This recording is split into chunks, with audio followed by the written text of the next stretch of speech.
Bonjour. Il s'agit de faire une fouille, comme la dernière, un tout petit peu plus complexe, et surtout, cette fois-ci, nous n'allons pas utiliser des plans de référence comme trait de construction, mais nous allons utiliser la fonction ligne. Et nous allons voir une autre façon de phaser le terrassement. Donc, j'ouvre un nouveau fichier de Revit. On a Cavari structure. Moi, ici, ça n'a pas trop d'importance. Et je vais définir mes niveaux dans la rubrique élévation.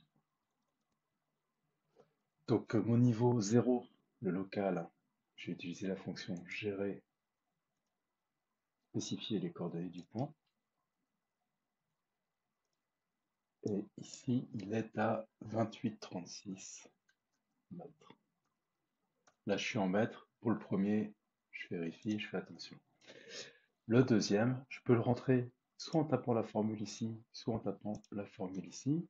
En local, je vais dire que c'est 28,36 moins 23,70, qui sont les niveaux NGF du fond de fouille et de la tête de talus. Sauf que là, si je mets quelque chose comme ça va être positif, donc ça va basculer au-dessus. Vous regardez, hop, c'est pas ce que je veux, moi je veux un moins ici. Donc, conclusion, c'est peut-être plus pratique directement en rentrant la formule dans le système de cotation. C'est-à-dire ici, je rentre. Ce que j'ai fait tout à l'heure, je vais dire égal 28,36 moins 23,70, ce qui me permet de raisonner en cotation, en valeur absolue. Une fois que j'ai rentré ces deux niveaux, je vais dans mon plan de site, je masque cette partie-ci. Si je voulais le refaire apparaître, c'est dans le afficher les éléments cachés. Je sélectionne et je fais afficher dans la vue l'élément. Donc là maintenant, dans la dernière vidéo, on avait vu comment utiliser les plans de référence. Là, on va plutôt utiliser les lignes de modèle. La différence, c'est que mes lignes de modèle, elles, ne se prolongent pas en hauteur. C'est-à-dire qu'elles sont définies sur un niveau. Ce sont des segments. Donc je vais dessiner moi sur le niveau fondation. Et je vais saisir mon bâtiment. Donc il fait 51,65.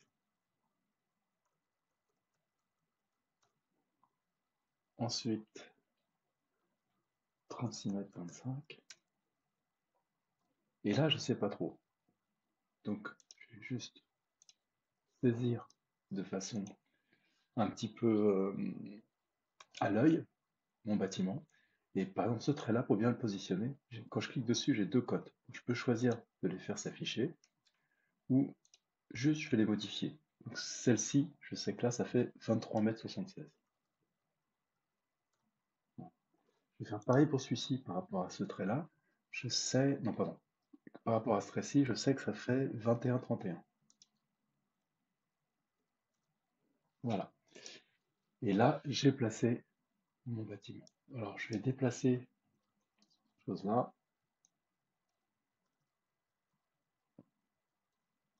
Pas que ça me gêne. Mes vues d'est, ça, ce sont les vues d'est, vues de nord, etc. L'avantage de travailler comme ça, c'est que maintenant, je vais pouvoir utiliser les fonctions décalées, OF. Soit, vous voyez, ici, là, je décale de 4,66 m, c'est pas ce que je vais décaler de 1 mètre. Et quand je fais mon décalage, vous voyez, soit je le fais côté intérieur, soit je le fais côté extérieur. Je vais appuyer sur la touche Tab. Donc, Tab, regardez ce qui se passe.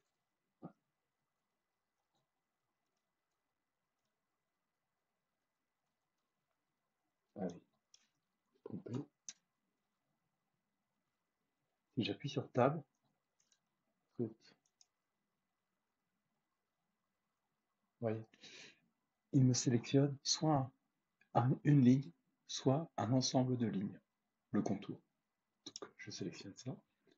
Ensuite, je vais refaire 4,66 m, qui est ma hauteur de fouille. Comme j'ai un talus de 1 pour 1, il faut que je rentre 4,66 m. Et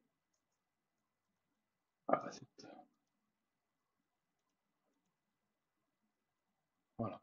Je peux tout sélectionner d'un coup, de la même façon. Je peux aussi ne pas copier. Regardez ce qui se passe. Si je fais ça, hop, il m'enlève le dernier trait. Moi, je vais copier. On pourrait faire pareil, en sélectionnant un trait, je fais Tab et je pourrais supprimer ce trait. Mince. Bon, voilà. D'un coup. Je vais le faire pour cet exercice-là, juste pour vous rendre... parce que je vais avoir un petit souci pour modéliser ma fouille. Donc, je sélectionne ma tête de talus. Ce qu'on voit, c'est que ça s'est décalé, ça s'est positionné au même niveau que mon fond de fouille. Donc, il va falloir que je le remonte. Mais je n'ai pas accès au menu. Donc, il y a plusieurs façons de le faire. Première façon, je sélectionne tous mes éléments en appuyant sur CTRL. Vous voyez, ça fait un petit plus. Si je veux retirer cet élément-là, j'appuie sur Shift. CTRL, ça rajoute. Shift, ça retire. Une fois que j'ai tous mes éléments, j'aurais pu faire pareil, hein, faire Tab, tout sélectionner. Je peux modifier le plan de construction ici et demander à ce que ce soit au niveau 1. D'accord? Si je reclique sur mon trait, là il s'est mis au niveau 1. Qu'est-ce que ça change? Ça change que, vous voyez, là il est au niveau 1, alors que le fond de fouille est bien au niveau de fondation. Une autre façon de faire ça, ce serait par exemple de faire CTRL X et de le coller sur le niveau sélectionné, ou alors par exemple sur un niveau choisi. Pour choisir le niveau, par exemple, je peux choisir le niveau qui est là, et hop, il me le colle. Là, ça va pas changer grand-chose. Voilà. Le plus simple, ça reste d'utiliser la fonction choisir le plan de construction.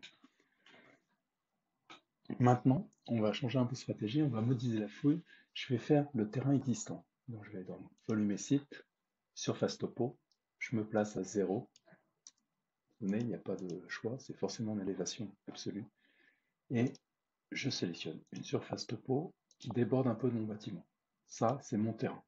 Si j'avais l'emprise du bâtiment, je ferais mon terrain existant sur toute l'emprise du bâtiment. Et je valide. Maintenant, plutôt que de faire comme dans l'autre vidéo, de gérer les phases, etc., ce que je vais faire, c'est que je vais faire une zone nivelée. Ça crée une surface topographique exactement comme celle existante. Donc, si vous aviez une surface topo avec des dénivelés, ça recrée la même. Donc, moi ici, j'ai que 4 points. Donc, choisir cette option ou celle-ci, ça ne va rien changer, parce que dans celle-ci, il prend tous les points intérieurs. Dans celle-ci, il prend que les points extérieurs à la surface. Sauf que moi, j'ai que des points extérieurs. Donc, ça change rien. Je choisis ça. Et là, sur cette zone, on ne voit pas, mais il m'a créé une surface nivelée. Vous voyez, j'ai sélectionné la zone et clac, il me crée une surface. Qu'est-ce que ça veut dire, ça? C'est si je crée une surface nivelée sur un plan qui est phasé, il va la mettre naturellement dans le nouveau plan, dans la nouvelle phase du plan. Donc là, je vais placer mes points à 0. Ici, les têtes de talus. Et je vais placer mes points à moins 4. 6. Alors, toujours pareil, il a du mal à... Comme j'ai créé une surface au-dessus, il ne voit pas les points qui sont en dessous. C'est un petit peu embêtant.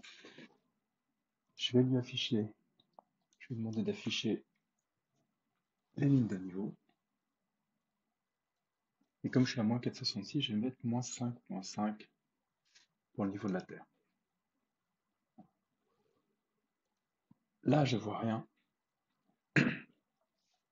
Ce que je vais faire, je vais demander d'afficher juste les composants terminés dans cette phase. Et là, c'est-à-dire qu'il n'affiche plus mon terrain naturel, il n'affiche que celui qui est terminé. Et on voit qu'il a calculé 9000 mètres cubes. Qu'est-ce qu'il a fait? Il a créé une surface qui est en phase de création, nouvelle construction. D'accord. Et si dans ma vue là, je mets aucune, on voit que ça, c'est ma première surface. Voilà. Ça, c'est la première surface. Donc avec Tab, en fait, il y a deux surfaces qui sont l'une sur l'autre. Si je regarde, si je fais une vue 3D, en affichant VV toujours et afficher la topo,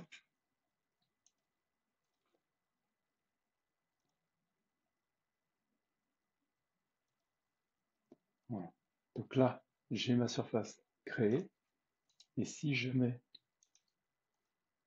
aucun filtre au-dessus, vous voyez, ça, c'est ma surface nouvelle que je viens de faire. Et si j'appuie sur Tab, j'ai accès à la surface d'avant. D'accord? Elle est démolie en phase de nouvelle construction. C'est mon terrain naturel, donc je devrais peut-être le mettre plutôt en existant. Vous voyez? Cette surface est en existant et en phase de nouvelle construction. Elle ne s'affiche plus et c'est celle-ci qui va s'afficher. L'avantage de faire comme ça, c'est-à-dire l'avantage d'utiliser la zone nivelée, c'est que Revit place les deux surfaces dans une phase successive. Et du coup, ça permet d'obtenir le volume de cubature. Si je retourne sur site et que je phase ici, composant terminé, bah là je vais peut-être pouvoir faire par exemple une coupe.